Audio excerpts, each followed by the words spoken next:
All right, so hopefully you all had a chance to at least review this paper. It's very long and a very dense paper. It's all about emulating sort of an observational data set to randomize the controlled trials. So here's the, oh, is it advancing for you guys? Here, okay. So this is the title page of the article. So let's just get into it, a little bit of background. So why we are even considering real world evidence and what is a real world evidence. So RWE, any clinical evidence that about the potential benefits or harm of medical products derived from the analysis of a real world data. So now it's introducing a new term, what is the real world data? So the real world evidence is derived from real world data. Real world data are those data related to patient health status and the delivery of the health care routinely collected from a variety of sources. Sometimes it's a claim data, sometimes it's electronic patient electronic record data. It can be randomized or non-randomized study design when you use the RWD to generate a RWE. So it's getting very interesting. I think more and more people are paying attention to RWE now, especially during COVID time. There's such explosion of information using observational data and trying to help making decisions based on those data. But the concern is always whether non-randomized RWE can actually accurately assess the effectiveness of the drugs. So first, a discussion question for you guys. What are the advantages of using RWE?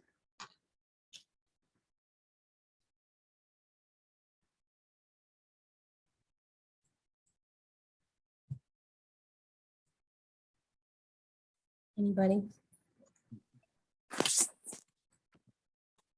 Janet said in the chat, less expensive, and I might add less selection of patients. Mm-hmm. So Kamini is saying less time. Sorry. Dr. Jeb, sorry for interrupting you. I'm just reading the chat. Now you're free. So one of the big advantages, certain events are important, but sufficiently rare that you're never going to get a clinical trial to evaluate those events. I think, for example, of endophthalmitis after cataract surgery, it's a fraction of 1%. And so the only way you can assess it is through registry data such as the IRIS registry or other things. All right. So we added more suitable for assessing harms. Mm-hmm. Is the RWE also kind of usually have a larger population compared to RCT? All right, we're ready to move on. All the good points there.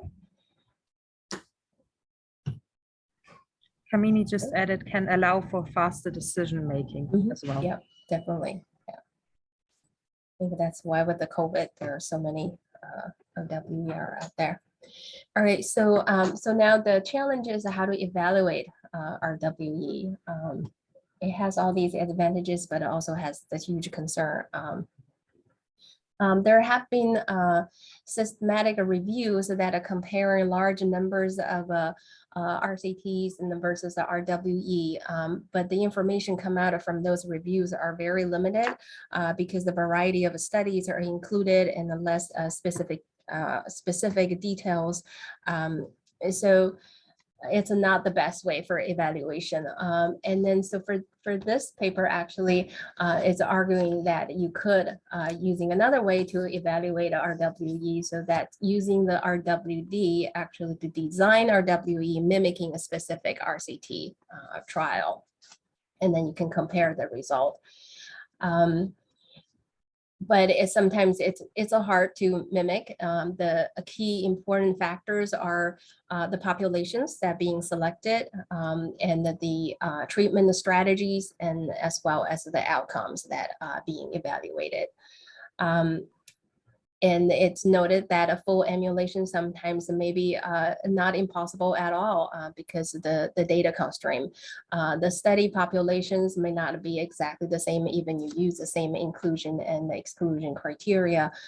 Treatment pattern that what you use in RCT might not be reflected in the data you have. And the outcome measures, sometimes the specificity of the outcome measures is very hard to capture with the RWD.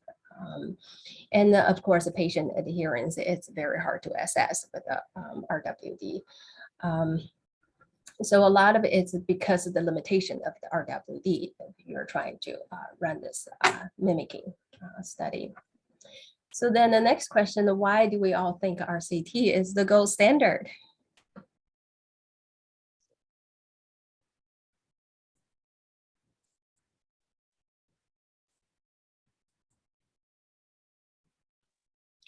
Kamini mentioned in the chat controlled setting, high internal validity. Kamini, you can also unmute yourself, but I'm happy to read your very excellent answers as well. And then you're forcing me to put my answer as well. So I would say you can control for unmeasured confounding with RCTs. And Dr. Holbrook is mentioning in the chat unbiased treatment assignment. Mm-hmm. What I learned is all from a Dr. Holbrook. Took her classes. All right. Very good points here.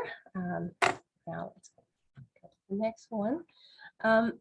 So we just mentioned that RCT are generally accepted as the best proxies for true intent, because ideally you actually want to compare both RCT and the RWE to the real facts that but most time we get that through studies.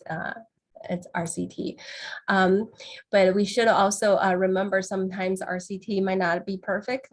Sometimes the sampling variability, and then there's issues with the biases with the because of the non-adherence and the informative dropout. So that could change your randomization and change your population. It would not become a biased population.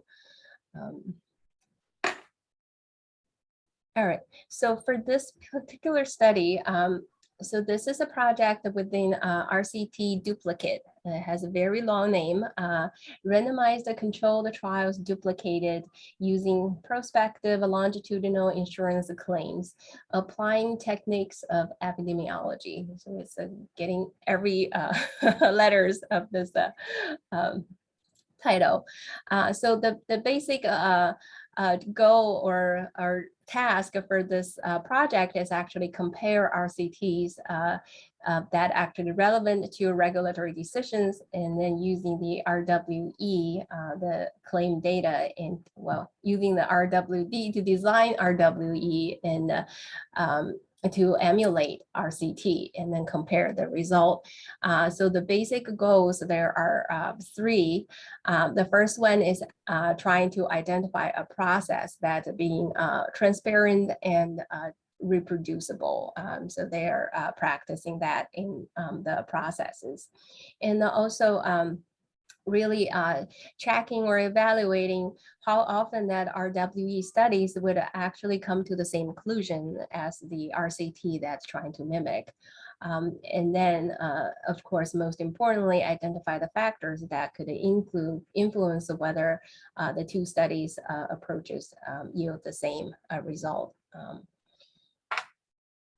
And then this current article reported the 10 trials that they have completed the emulation to the corresponding RCT, and then report the result from the 10 trials.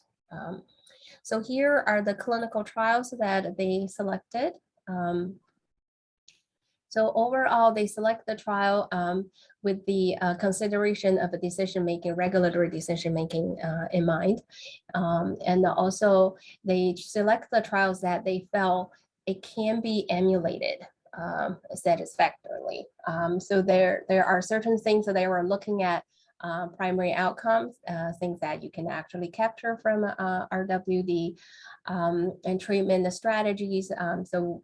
All these studies actually just comparing either the drug versus the placebo or two drugs control. So it's not a complex comparison.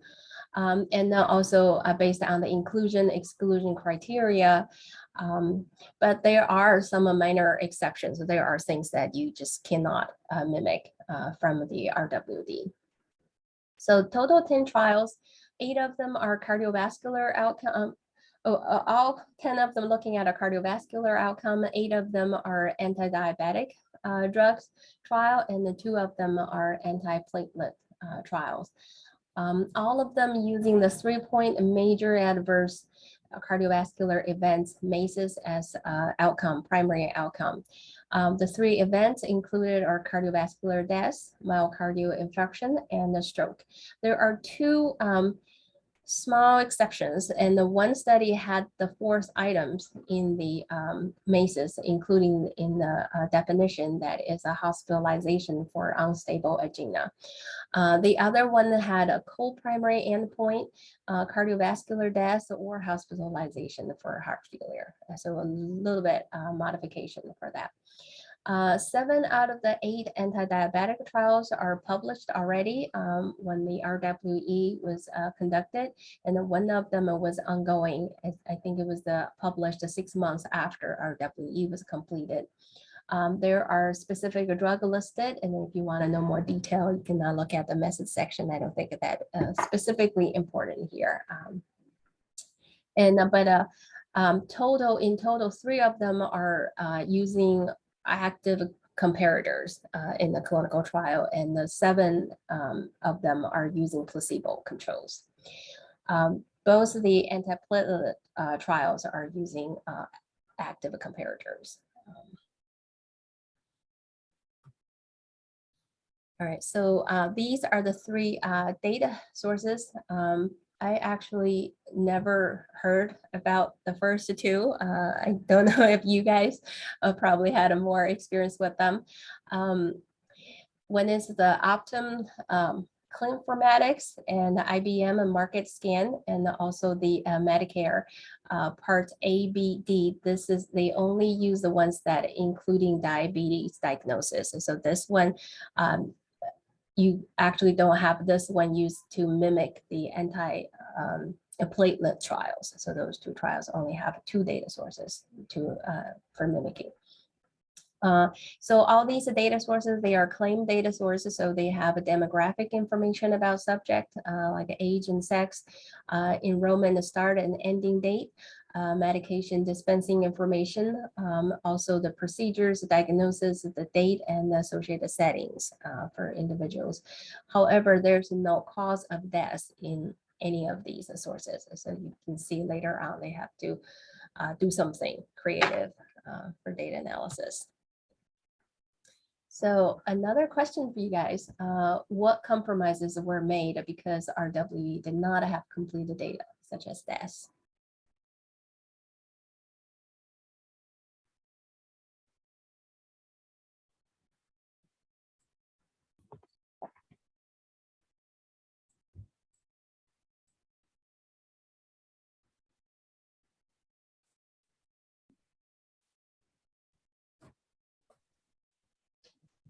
I think it was mentioned in the article that they had to use a different endpoint other than cardiovascular death, which was all-cause death.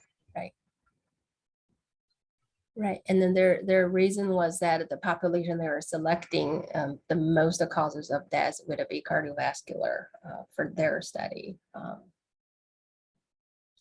They also used measure another outcome, which was a co-primary outcome, which was mentioned earlier. So yeah, one of the 10 trials used a co-primary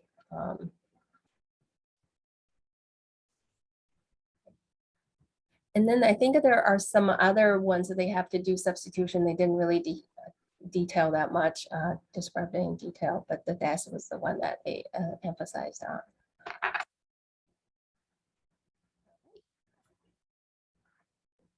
All right, so how do they actually emulate? So throughout the process, they try to make this, whatever the modeling process being really structured, transparent, and reproducible, because this is really important for the future when you're trying to run either just RWE study or mimicking other RCTs. So you have a structured process. And then they try to mimic the regulatory submission process as well.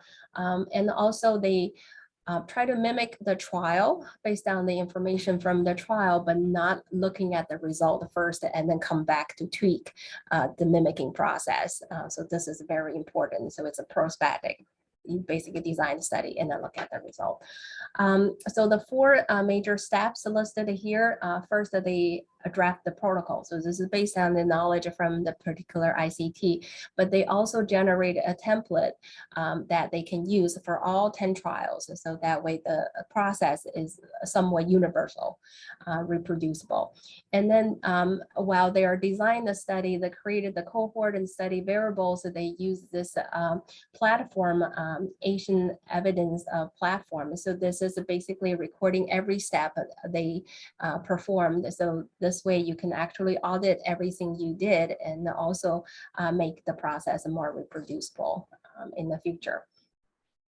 And before they ran the study to review the result, they also evaluated their design to make sure to look at the feasibility and the validity. So for example, looking at the subsets balance and look at the statistical power, so to make sure there's a sufficient power to run the study. And then the last step is actually to run the analysis of the study. Again, so they get whatever the outcome is, they don't go back to retweak the study design. So only after they finalize the protocol, they would run the study. So then, so here there are a couple of things that they noted that all, so they identified for the population, they identified the new users that of exposure of interest in the comparator drugs. But they also require all the subjects they enrolled in have 6 months prior enrollment before the starting date for the study. So this gives them sufficient information to look at the confounders actually. So make sure they can balance out the population. And then they use the trial specific inclusion and exclusion criteria. But not really mimicking what happens in the real trial, what populations they received in that particular trial. And then for the 7 placebo-controlled trials, so they actually have to use a comparator. So they have to identify an active comparator instead of using placebo. This is because it is well known the individuals that are not listed as not using the drug, a lot of time, including the people have the disease condition but not being treated. So this will actually change the study population significantly. And using a comparator population that actually will mimic the population much better this way. Although in their discussion, they did mention this could potentially change the study population. All right, then statistics. Right, and then I'll take over. So moving on to the statistical analysis part. So we can see that here, the investigators used a one-to-one propensity score method to control for more than 120 potential confounders, which is a lot, which included, for example, demographics, time of treatment initiation, comorbidities, etc. These variables were measured 6 months before treatment initiation. So this large set of covariates is necessary, especially in a non-randomized setting, in order to balance the groups, because there are just so many more potential covariates in the database used. And then so for our primary outcome for all our 10 trials is the MACEs, which is the 3 major cardiovascular events also mentioned earlier by Ling. So except only for one who used a co-primary endpoint. So for here, all-cause death mentioned earlier by Xiangji was used as a proxy for cardiovascular death, since causes of death were not obtained from our 3 data sources. So we're assuming causes of death in these selected populations are mainly due to cardiovascular conditions, but we excluded cancer patients and I believe other chronic conditions. And then, so for tracer outcomes, they were used to better understand potential role of residual confounding and explaining differences between RCT and real world findings. Yes, so for follow-up started after treatment initiation and continue with the on-treatment approach, which is used until treatment discontinuation with the 30-day grace period, switch to a comparator, or having an event of interest, etc., whichever that comes first. So this on-treatment approach is to replicate intention to treat analysis, which is typically used in RCT analysis. So for here, hazard ratios and confidence intervals were estimated in the propensity score match cohort with Cox regression. And then analysis were done within each data source separately and then pulled with the fixed effects meta-analysis. So yes. Dr. Holbrook asked in the chat, did they have methods for dealing with missing data on potential confounders? I'm not sure I catch that. I don't think they talked much detail about in the paper. Did Lang or Dr. Herson catch that? Yeah, Janet asked a good question. Can you hear me, by the way? I don't think I'm muted. Okay. Janet asked a good question. And as Jasmine said, that may be buried in all of the details here.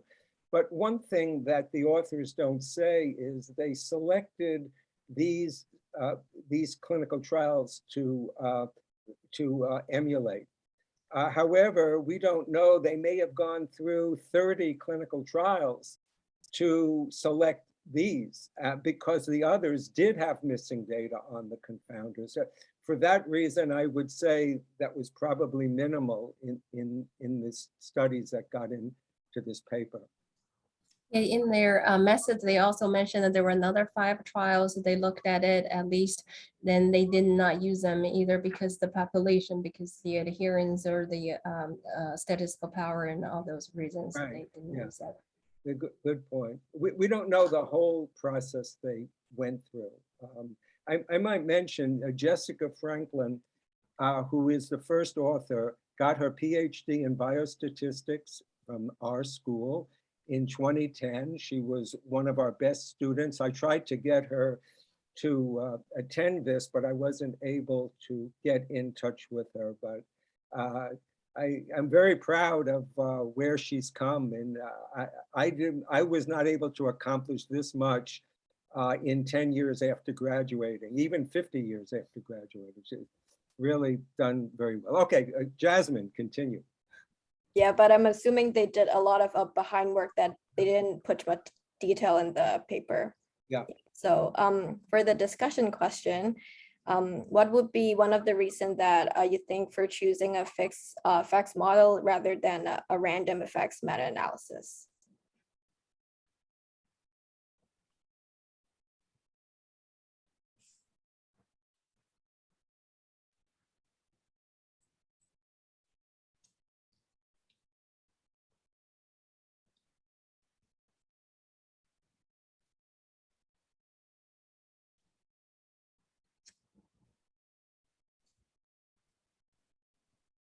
Well, Jasmine, you want to answer it then?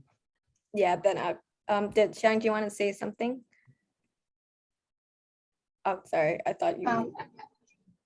Yeah, I was just going to say probably because the expected heterogeneity is small, as there are only 3 data sources, and with each data sources, I think they tried to, use very similar study design. So fixed effects model would be sufficient here.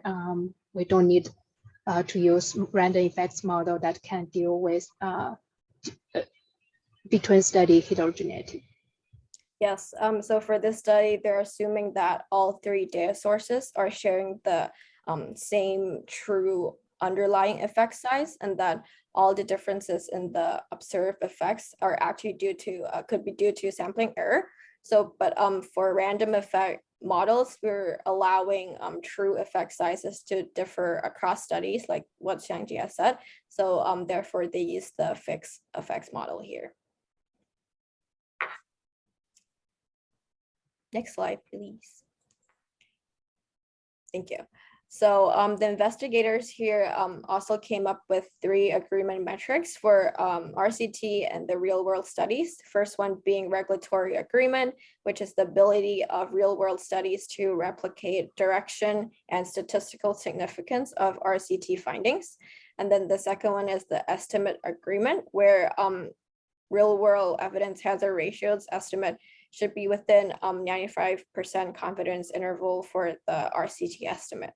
And lastly, you have the hypothesis test, evaluating whether there was a difference in findings by calculating the standard difference between the 2 study approaches.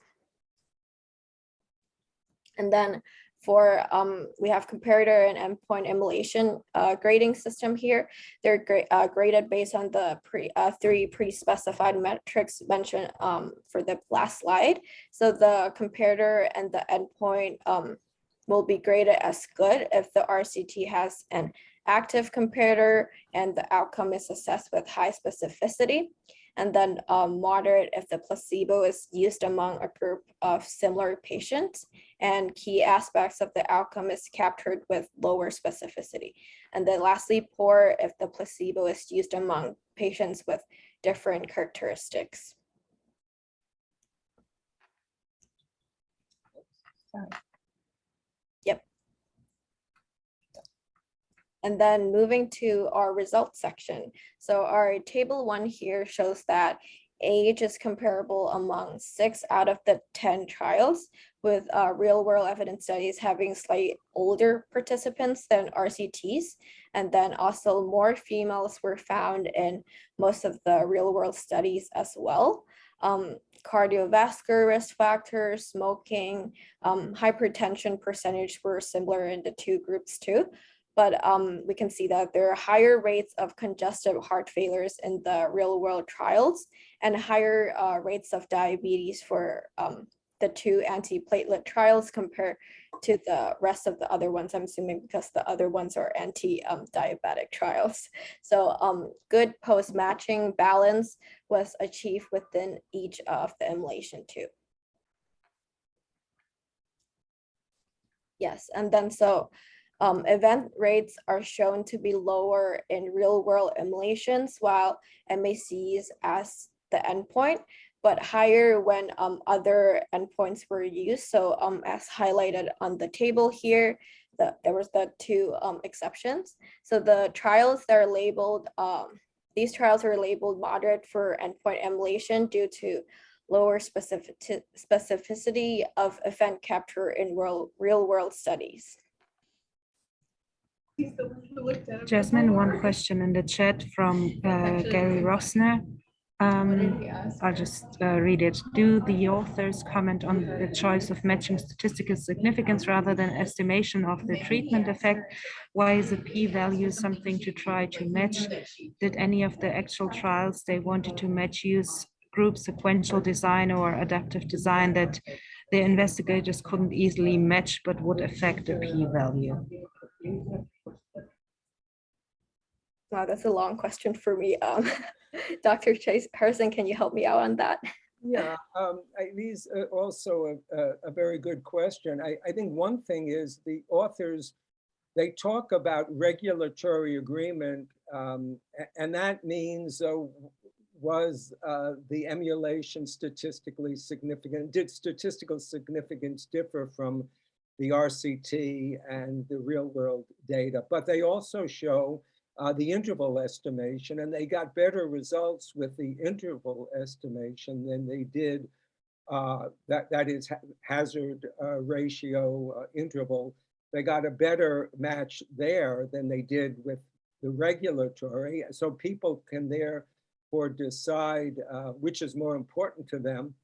And I'll ask Gary in a minute if I've answered his question, but the other is, no, there were not group sequential or adaptive designs. Another issue would be, did the RCTs have run-in periods? So many RCTs have run-in periods. That would be difficult to emulate from real-world data. And in these trials did not, these RCTs did not have run-in periods. But I think it's important to note all of the things in Gary's question, because all of these deal with the types of trials that would be difficult to emulate, no matter how hard we tried. Gary, did I answer your question?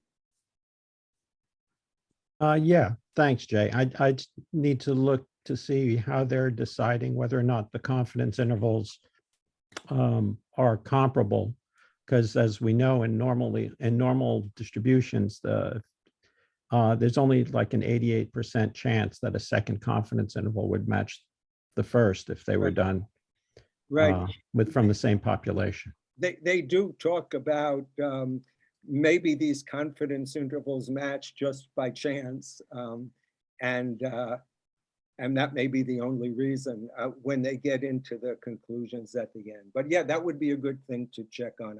I didn't exactly check on that myself.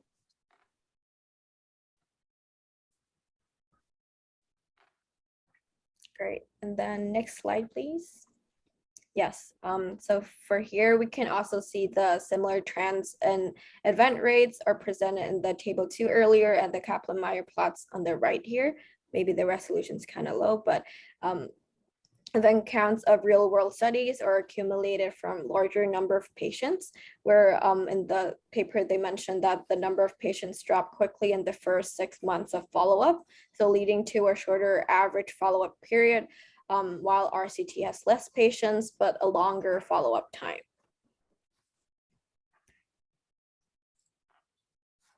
And then, so for another question is that, why do you think there's a shorter time, follow-up time in the real world evidence studies?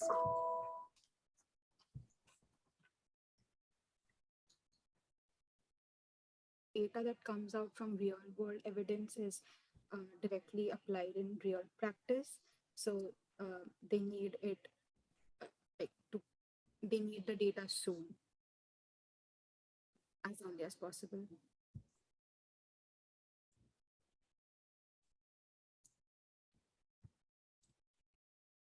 Other comments?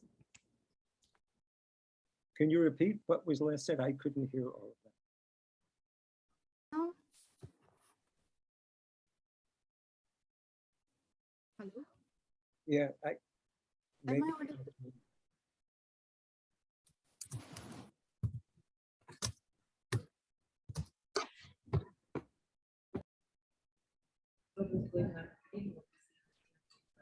If I heard Kamini right, she was saying that the data is needed faster, so she's expecting the study to be faster. At least that's what I heard, Kamini. I hope, yeah, she's saying that's what she said. But Jasmine, I'm not sure if you're intending about the publishing in this time frame or the follow-up within the study. Follow within the study. And then Or maybe I general can, too, or in general. Yeah. Maybe I can add, since I didn't look at the specific dropouts of the patient, but if the patients are stopping taking the medication, which in a real world setting can happen quite often, then this would lead to determination of this, and this would lead to shorter follow-up time. But to be honest, I haven't checked the exclusion reasons very well, so maybe that's just a guess from my side. Yeah, so not only number of patients dropped out, as I mentioned earlier, for this study, real world study, it was censored at treatment discontinuation, even though there is actually continued follow-up data available. But also in general, usually RCTs have a motivation and then also the resources to follow on patients, but not really the case for real world studies, especially for these data sources. Next slide, please. I ask a question. Does that mean that by definition, real world data or real world studies like this are not intention to treat? They're high adherence? I think what they did in this study was they used the on-treatment approach to replicate the intention to treat approach with high adherence. That's what read from the paper. But I'm not sure about in general for real world studies.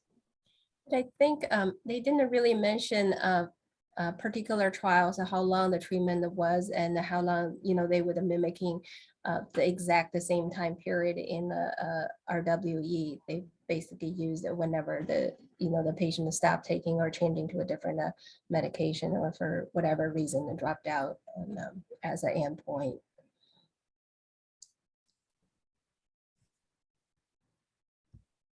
I wonder if a patient, the changing medication and all that happens sometimes. I mean, I don't know all these drugs are very well, maybe because the drugs are expensive or drugs are not looking like they're going to be effective in a short time period. And then they decide to change. That would not happen in an RCT situation. Right.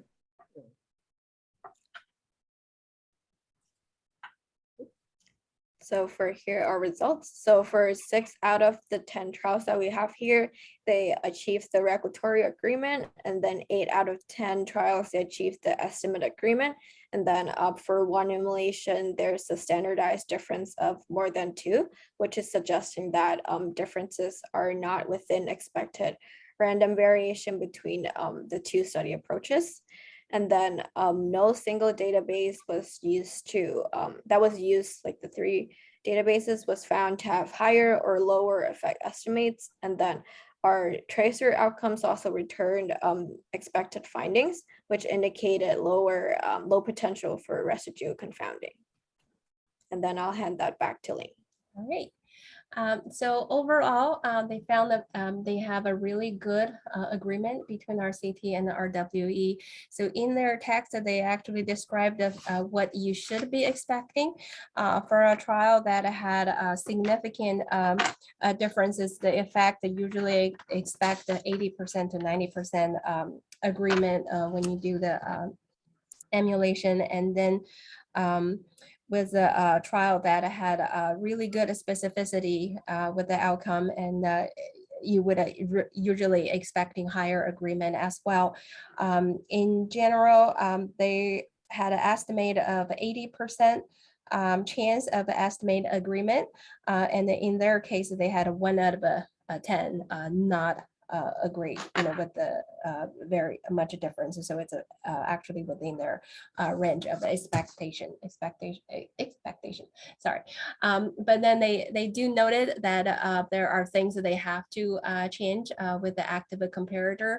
Definitely is better than using a placebo or no treatment in their comparison. However, they emphasize that in order for this to work, you really need the population to be similar as the indicated population.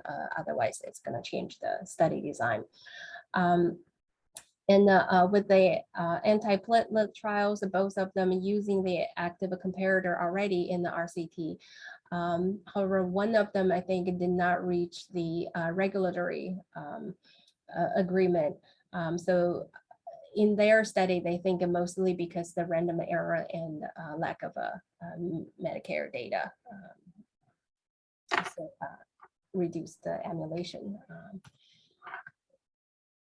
So there are limitations with the emulation. The first is when you're trying to emulate RCT, there have to a lot of a subjective decision have to be made just because the data themselves are not having all the component RCT has. The constraints that they have, some examples here, the inclusion exclusion criteria, sometimes you can only emulate it partially. For example, the death data, the claim data does not have the exact cause of death. And then they have to switch the placebo control to an active comparator in their study design. Adherence to medication is often poor with real data, real world data compared to RCT that we kind of discussed a little bit earlier. So they actually use the on-treatment analysis to sort of to accommodate this limitation, but also resulted in a shorter follow-up time. So that actually could have another consequence of that unwanted consequences. You have a shorter follow-up time. RCT usually use the ITT approach, and then they can't really mimicking exactly in their RWE. I mean, in all, more evidence is needed to determine the factors that maybe predict whether RWE could match corresponding RCT. And then they want to really note that all the disagreement that they found, it's mostly because the emulation, you don't get a 100% emulation. It's not because the randomization is lacking. So that's actually the key. So you maintain the randomization with the study. So the clinical implications that they noted, so because the randomization is not lacking in the RWE, I think that's important. RWE could actually be used for causation conclusion. And also RWE would be really important when the situation that RCT is not possible or not available, and or not cannot be done very quickly. So in those situations, RWE, a good RWE would be very helpful. With the more evidence showing RWE could be, helping with the decision making, I think that would increase the confidence for using the RWE making regulatory decisions. So that's that. And then we have a couple more overall discussion questions for you guys. And before maybe you go there, there's a question in the chat from Kamini, asking, would a higher dropout in early stage here introduce further bias that could question validity of the results?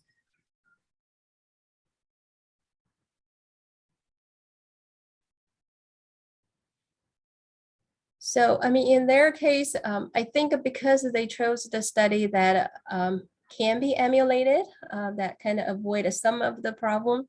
But overall, if you using RWE could result in a shorter follow-up, your population could be different.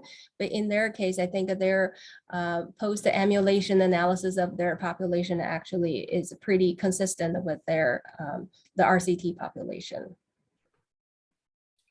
Thank you, Lynn. Also, can I just ask a quick follow-up question? Can you hear me all right? Mm-hmm. Yeah.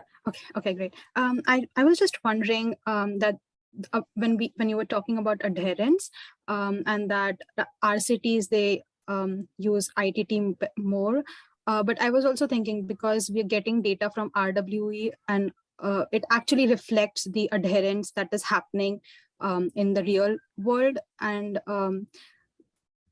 so it does reflect how the patients are taking in the treatment. Wouldn't that be an advantage of RWE over RCT, like because it reflects the actual scenario that's happening in real world evidence? Yeah, I do think that's one of the advantages of using RWE, that are reflecting more real population. I mean, others can add, and I think also using ITT is also trying to, I think in a way, to simulate a real scenario, right? Because you do have people that could be in the treatment and then drop out. So you don't want to drop them out in your data analysis. Right. Okay, got it. Thank you, Ling. Thank you. All right. All right, so first, in this study, we looked at RWD and how we can actually mimic our RCT using RWD. So the question is, does RCT duplicate tell us anything about how useful our analysis of RWD would it be in this case?